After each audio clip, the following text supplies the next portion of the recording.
नमस्कार दोस्तों, Shatrughan sir maths के इस यूट्यूब चैनल पर आपका स्वागत है। जैसा कि आपको पता लग ही चुका है होगा कि एएलपी का यानी कि असिस्टेंट लोको पायलट का जो है भर्ती जो है आ चुका है। बहुत कम वैकेंसी की वजह से बहुत लोगों को लगता था कि यह फेक है कि रियल है, लेकिन आपको बता दें कि आपको दिख रहा होगा कि ऑफिशियल वेबसाइट पर जो है यह आज जो है आ चुका है। असिस्टेंट लोको पायलट इसका जो है वैकेंसी आ चुका है। तो आपको जो है टोटल यह 28 पेज का जो है नोटिफिकेशन है। तो टोटल 28 पेज के नोटिफिकेशन आपको अगर उसमें प्रॉब्लम आ रहा है समझने में, तो आपको पूरा को हम कम समय में जो है डिटेल्स भाषा में जो है आपको बिल्कुल आसान भाषा में समझाने का प्रयास करते हैं। कैसा इसका प्रक्रिया है, कैसा इसका एग्ज़ाम होता है, क्या इसका एग्ज़ाम पैटर्न होता है, तो उस सब के बारे में बातचीत करेंगे। सबसे पहले आपको दिखा दें कि आपको यह दिख रहा होगा कि यह जो है आपको वैकेंसी जो है आ चुका है गवर्नमेंट ऑफ इंडिया। आपको दिख रहा है government of India ministry of railway recruitment board की तरफ से। यह जो है नोटिस नंबर आपको 1 जो है 2024 की तरह दिखेगा। चलिए इसके बारे में बातचीत कर लेते हैं, कहाँ कितना वैकेंसी है सब के बारे में बातचीत करेंगे बारीकी से। चलिए आगे बढ़ते हैं।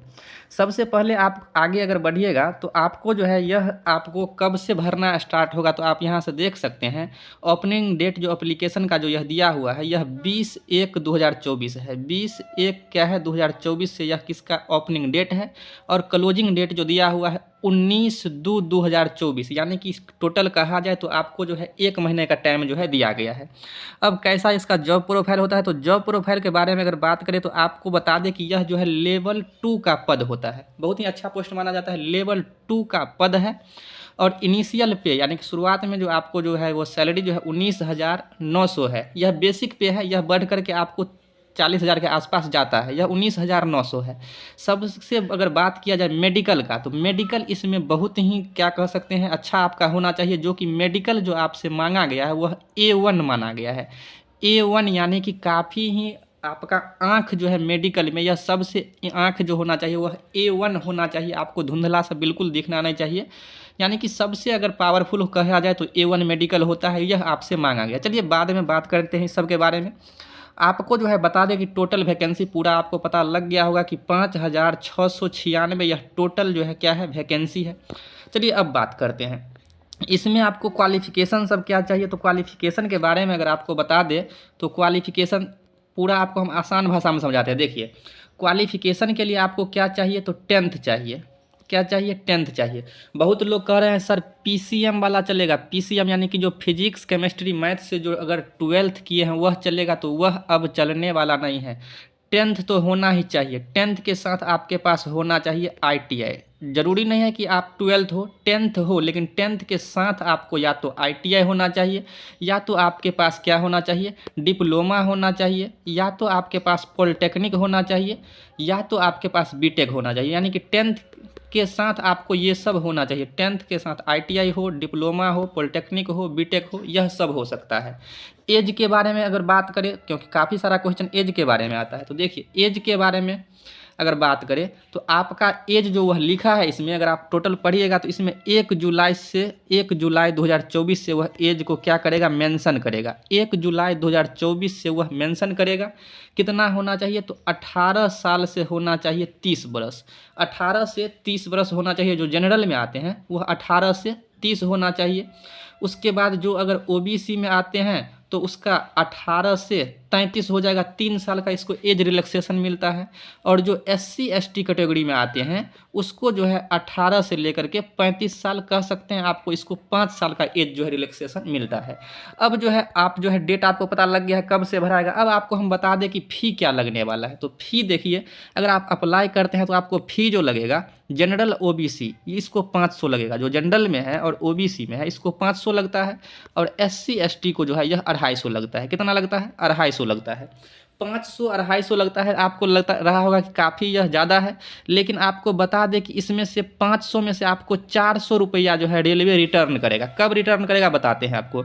और SC ST को 250 का टोटल 250 रुपया रेलवे क्या करता है, रिटर्न करता है। कब रिटर्न करता है, तो इसका 400 रुपया जो वह रिटर्न करेगा वह इसमें 2 एग्ज़ाम होता है। तो जब पहला एग्ज़ाम आप दीजिएगा तब वह 400 रिटर्न कर देगा, और इसका 250 रुपया रिटर्न करता है जब पहला आप एग्ज़ाम दीजिएगा तब। अगर आप पहला एग्ज़ाम नहीं देते हैं तो आपका पैसा रिटर्न नहीं किया जाएगा। चलिए बढ़ते हैं आगे। एग्ज़ाम होता है वह होता है CBT1। CBT1 कहने का मतलब कंप्यूटर बेस्ड टेस्ट होता है, ऑनलाइन एग्ज़ाम होता है। तो देखिए पहला जो इस एग्ज़ाम होगा वह टोटल जो है 75 मार्क का होगा। कितना मार्क का होगा? 75 मार्क का टोटल एग्जाम होगा, जिसमें आपको मैथ कितना रहेगा? तो इसमें मैथ जो रहेगा वह 20 रहेगा। रीजनिंग कितना रहेगा? तो रीजनिंग जो है आपका 25 रहेगा। और उसके बाद करंट अफेयर कितना रहेगा? तो करंट अफेयर आपका जो रहेगा वह 10 रहेगा।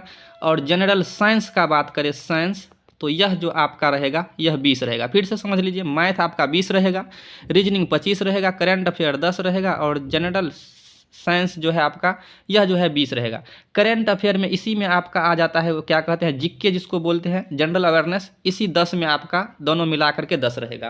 टोटल जोड़िएगा तो यह 75 होता है और 75 मार्क का होता है टोटल। इसके लिए आपको टाइम जो दिया जाता है वह 60 मिनट दिया जाता है। कितना टाइम दिया जाता है? 60 मिनट आपको टाइम दिया जाता है। लेकिन यह जो है आपको इस एग्ज़ाम में आपको मेहनत ज़्यादा करना है। इस एग्ज़ाम को पास होने के बाद ही आपको दूसरा एग्ज़ाम दिया जाए, आप दे सकते हैं। फिर से सुनिएगा, जब तक आप अगर CBT 1 यानी कि पहला जिसको आप PT एग्ज़ाम बोल सकते हैं, इसको आप नहीं क्लियर करिएगा, आप दूसरा एग्ज़ाम में नहीं बैठ सकते हैं। यह एग्ज़ाम क्लियर करने के बाद, यह CBT 1 अगर आप क्लियर कर लेते हैं, इसके बाद का इसका जो प्रोसेस होता है वह आपको बता दें कि इसके बाद होता है CBT 2। आपको बता दें, अगर आप CBT 1 क्लियर कर लिए हैं तब आता है CBT 2। यह काफ़ी इंपॉर्टेंट होता है। क्यों? क्योंकि इसमें मैथ जो आपको रहता है बेसिक, यानी कि पूरा कह सकते हैं आप, वही रहता है। मैथ जो है इसमें 25, उसमें 20 था, इसमें 25। रीजनिंग जो है इसमें होगा, रीजनिंग भी इसमें 25 होगा। उसके बाद साइंस जो है और इंजीनियरिंग ड्राइंग, यह 40 मार्क का आपको रहेगा। और करंट अफेयर और जीके जो मिला करके यह 10 रहेगा। अगर आप इसको जोड़िएगा तो यह टोटल जोड़ने के बाद जो है आपका यह आ जाता है 100। यह आता है 100 क्वेश्चन रहेगा, 100 क्वेश्चन रहेगा। और इसके लिए 100 क्वेश्चन है और इसके लिए आपको 90 मिनट टाइम दिया जाएगा। यही आपका मेरिट डिसाइड करेगा। फिर से समझिएगा, CBT 1 के बाद यह CBT 2 जो होगा, यह आपका जिसमें इस तरह का टोटल 100 क्वेश्चन रहेगा, 90 मिनट टाइम रहेगा। इसमें आप जितना मेहनत कर सकते हैं कर लीजिए, क्योंकि मेरिट जो डिसाइड करेगा आपकी जॉब जो लगने वाली है यह इसी 100 क्वेश्चन के बेसिस पर लगने वाला है। अब CBT 1 2 पार्ट में होता है, तो यह आपका पार्ट ए हो गया। यह पार्ट कौन सा हो गया? ए हो गया। आपके मन में आया होगा ITI का क्या काम है, तो ITI का काम यहीं पर आया। CBT 2 जो है 2 पार्ट में होता है, एक पार्ट ए होता है और एक क्या होगा, पार्ट बी होगा। तो पार्ट ए आपको बता दिए, अब पार्ट बी आपको बताते हैं। पार्ट ए आप समझ गए होंगे, 90 मिनट 100 क्वेश्चन इसमें रहेगा। तो पार्ट बी में क्या आएगा? तो आपको बता दें कि वह तो पार्ट ए था। पार्ट बी में जो आएगा, यह पार्ट बी में 75 क्वेश्चन रहेगा। 75 क्वेश्चन सर जी यह कहाँ से रहेगा? तो 75 क्वेश्चन वहाँ से रहेगा जिससे आप ITI किए हुए हैं। अगर आप इलेक्ट्रीशियन से किए हैं तो इलेक्ट्रीशियन से रहेगा, फिटर से किए हैं तो फिटर से रहेगा, डीजल मैकेनिकल से किए हैं तो डीजल मैकेनिकल से। यह 75 क्वेश्चन रहेगा, आप घबराइए नहीं।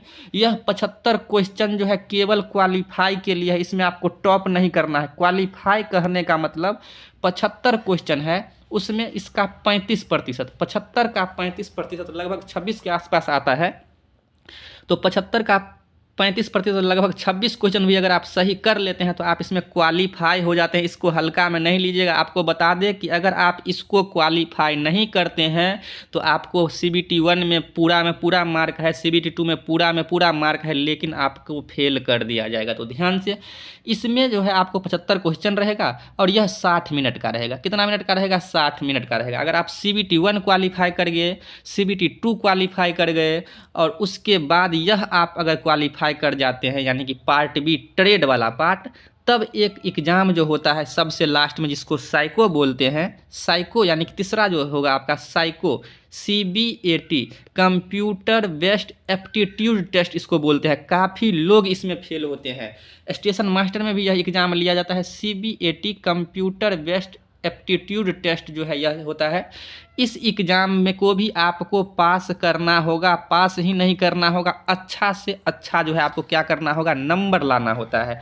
क्यों अच्छा से अच्छा नंबर लाना होता है? क्योंकि आपको थोड़ी देर पहले हम बताए थे कि CBT 2 जो मेंस है इसका 2 पार्ट होता है, एक ए होता है, एक बी होता है। तो यह तो 100 का होता है और यह 75 का होता है।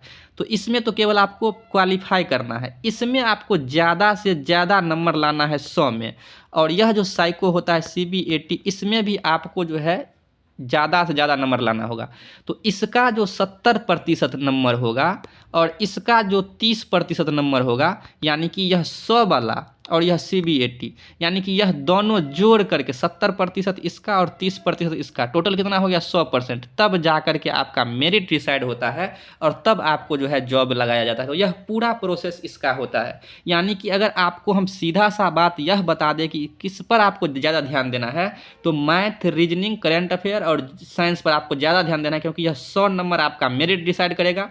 और CBT यह तो 2 है, CBT 1 में जो 75 वाला था मैथ रीजनिंग वाला, उस पर ध्यान देना है, क्योंकि वह आपका पहला गेट है, वहाँ से पास होकर के आप यहाँ आइएगा। तो यानी कि सीधा सा अगर आपको कहा जाए तो नॉन टेक्निकल पार्ट जिसको बोलते हैं, math, reasoning, current affair, general science और जनरल अवेयरनेस, इस पर आपको ज़्यादा ध्यान देना है। यह इसका पूरा था।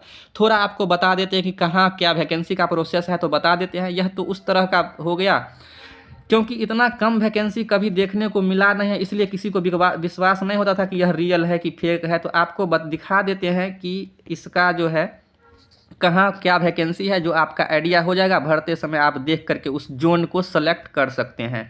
तो आपको बता दें कि ये आपको अब दिखेगा, यानी कि ये देखिए वैकेंसी का आ चुका है, यहाँ पर लिस्ट आपको दिख रहा होगा। सबसे ज़्यादा अगर वैकेंसी का बात किया जाए, सबसे ज़्यादा वैकेंसी, तो सबसे ज़्यादा वैकेंसी आपको यहाँ पर देखने को मिलेगा, जो कि है बिलासपुर। यहाँ टोटल वैकेंसी CR और SCR 124 और 1192, सबसे ज़्यादा वैकेंसी यहाँ पर देखने को मिलेगा बिलासपुर में। बिलासपुर में सबसे ज़्यादा वैकेंसी देखने को मिलेगा। और सेकेंड नंबर हाईएस्ट पर अगर देखा जाए तो आप मुंबई को देख सकते हैं। मुंबई, यानी कि पहला तो बिलासपुर है, दूसरा क्या है, मुंबई है। तो आप मुंबई में देखिए, यहाँ 3 जोन है, SCR है, WR है और सेंट्रल है। यानी कि यहाँ SCR में 26 है और WR में 110 है और CR में 411 है। तो सेकेंड नंबर पर यहाँ वैकेंसी है।